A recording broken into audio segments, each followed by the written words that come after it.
খুব ভালো খবর, অবশেষে এই প্যারিস অলিম্পিকে 2024 ভারতের ঘরে তৃতীয় পদক আসলো, ব্রোঞ্জ মেডেল। স্বপ্নীল কুশালের হাত ধরে তৃতীয় পদকটি আসলো।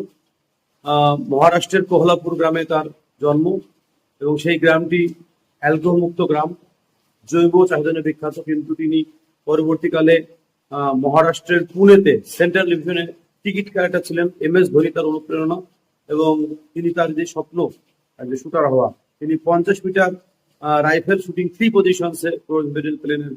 এবং তিনি বলছেন যে অলিম্পিক পদক, তার সাক্ষাৎকার শুনছিলাম আর কি, যে কোনো পদক, সে গোল্ড হোক, সিলভার হোক, ব্রোঞ্জ হোক, তার কাছে অনেক অর্থ বহন করে।